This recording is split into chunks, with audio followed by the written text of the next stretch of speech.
ಆಮೇಲೆ ಪುಟಗಟ್ಟಲೆ ನೋಡಿದೆ ಇವತ್ತು, ಪುಟಗಟ್ಟಲೆ ಜಾಹೀರಾತುಗಳು. ಸಿದ್ದರಾಮಯ್ಯನವ್ರಿಗೆ ಸಮರ್ಥನೆ ಮಾಡೋಕ್ಕಾಗಲೇ ಇಲ್ಲ.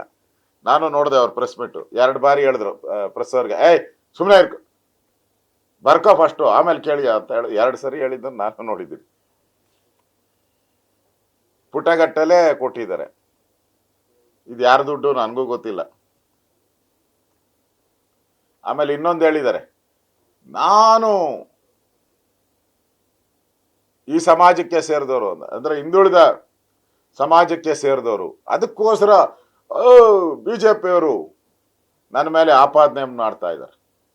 ಅದಕ್ಕೆ ನಾನೊಂದು ಸಲಹೆ ಕೊಡ್ತೀನಿ ಸಿದ್ದರಾಮಯ್ಯನವ್ರು, ಒಳ್ಳೆ ಸಲಹೆ, ಸಂವಿಧಾನನ ತಿದ್ದುಪಡಿ ಮಾಡ್ಬಿಡಿ. ಸಂವಿಧಾನನ ತಿದ್ದುಪಡಿ ಮಾಡಿಬಿಟ್ಟು ಇಂತಿಂಥ ಜಾತಿಯವರು, ಯಾವ್ಯಾವ ಜಾತಿ ಅವಲ್ಲ ಕರ್ನಾಟಕದಲ್ಲಿ, ಆ ಜಾತಿಗಳನ್ನ ಅವ್ರು ಬೇಕಾಗಿದ್ದು ಇವ್ರು ಯಾವ ಜಾತಿಗೆ ಸಂಬಂಧಪಟ್ಟ ಹಾಕ್ಬಿಟ್ಟು ಈ ಜಾತಿಯನ್ನ ಸಂವಿಧಾನದ ಪ್ರಕಾರ ಯಾರು ಮುಟ್ಟಂಗಿಲ್ಲ, ಯಾವುದೇ ಕೇಸ್ ಹಾಕಂಗಿಲ್ಲ, ಯಾವುದೇ ಆಪಾದನೆ ಮಾಡಂಗಿಲ್ಲ ಇವ್ರ ಮೇಲೆ ಅಂತ ತಿದ್ದುಪಡಿ ತಂದ್ಬಿಡಿ. ಬೆಸ್ಟು. ಅಂದ್ರೆ ಕಳ್ತನ ಮಾಡಿದ್ರೆ ಇಂಥ ಸಮುದಾಯದವರು ಅಂದ್ರೆ ಬಿಟ್ಬಿಡ್ಬೇಕು. ಅಂದ್ರೆ ಆ ಶೆಲ್ಟರ್ಗೆ ಹೋಗಿದ್ದೀರಾ ಅಂದ್ರೆ ನೀವು, ನನಗನ್ಸ್ತದೆ ಈ ಹಗರಣದಿಂದ ಬೆಚ್ಚಿ ಬಿದ್ದಿದ್ದೀರಾ ನೀವು. ಮೂಡ ಹಗರಣ ಇದ್ರ ಮೇಲೆ, ವಾಲ್ಮೀಕಿದಾದ್ಮೇಲೆ ಮೂಡ ಹಗರಣದಲ್ಲೂ ನಿಮ್ದೇ ಪಾತ್ರ ಇರೋ ಅಂಥದ್ದು. ತಾವೆಲ್ಲರೂ ಕೂಡ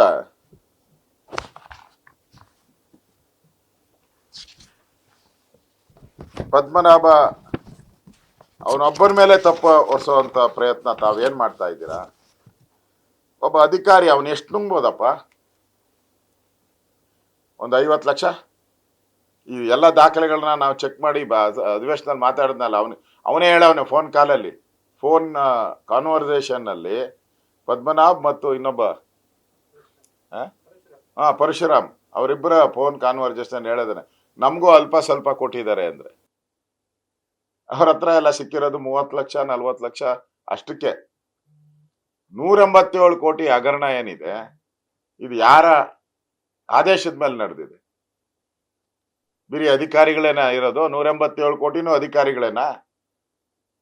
ಈಗ ಇಡಿ ಪ್ರೆಸ್ ನೋಟ್ ರಿಲೀಸ್ ಮಾಡಿದಾರಲ್ಲ, ಕೇಸ್ ಹಾಕಿ ಅವ್ರ ಮೇಲೆ.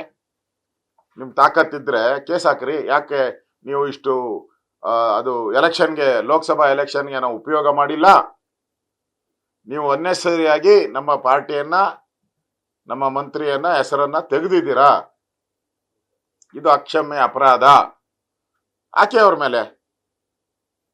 ಸದ್ಯ ಇಲ್ಲ. ಅದು ಬಿಟ್ಬಿಟ್ಟು ನಮ್ಮನ್ನು ಹೆಸರೇಳಿ ಅಂತ ಪೀಡಿಸ್ತಾ ಇದ್ದಾರೆ ಒಳಗಡೆ ಅಂತ ಹೇಳ್ತೀರಲ್ಲ. ಯಾರು ಹೇಳಿದ್ರಪ್ಪ ನಿನ್ ಬಂದು? ಮುಖ್ಯಮಂತ್ರಿಗಳೇ, ನಿಮ್ಗೆ ಯಾರು ಬಂದು ಹೇಳಿದವ್ರು ಯಾರು? ಅಂದ್ರೆ ಈಗಲೇ ಎಲ್ಲದಕ್ಕೂ ಕೇವಿಯಟ್ಟು.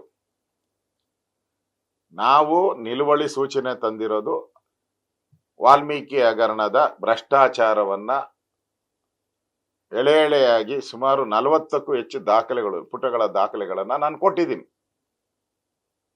ಬ್ಯಾಂಕ್ ಅಕೌಂಟ್ ಮಾಡಕ್ಕೆ, ರೆಸೊಲ್ಯೂಷನ್, ಫ್ರಾಡ್, ಪಾಸ್ಬುಕ್ ತಗೊಳಕ್ಕೆ, ಇದು ಚೆಕ್ಕು, ಆಂಧ್ರಾಗ ಹೋಗಿರೋ ಚೆಕ್ಕು, ಎಲ್ಲವನ್ನ ದಾಖಲೆ ಕೊಟ್ಟಿದ್ದೀನಿ. ಎಲ್ಲ ಗವರ್ಮೆಂಟ್ ಆರ್ಡರ್ಸ್ ಕೊಟ್ಟಿದ್ದೀನಿ.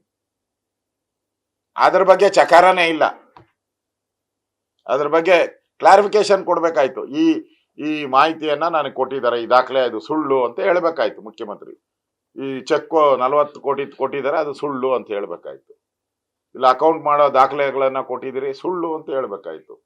ಆ ಫೋನ್ ಕಾನ್ವರ್ಸೇಷನ್ ಕೊಟ್ಟಿದ್ದೀರಿ, ಸುಳ್ಳು ಅಂತ ಹೇಳ್ಬೇಕಾಯ್ತು.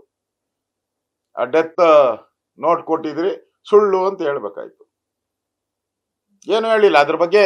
ಇಲ್ಲ, ಬರೀ ಓದಿದ್ದು ಪೂರ್ತಿ ಪದ್ಮನಾಭ ಅಷ್ಟು ಬಿಟ್ಟು ಮುಂದಕ್ಕೆ ಹೋಗ್ಲೇ ಇಲ್ಲ.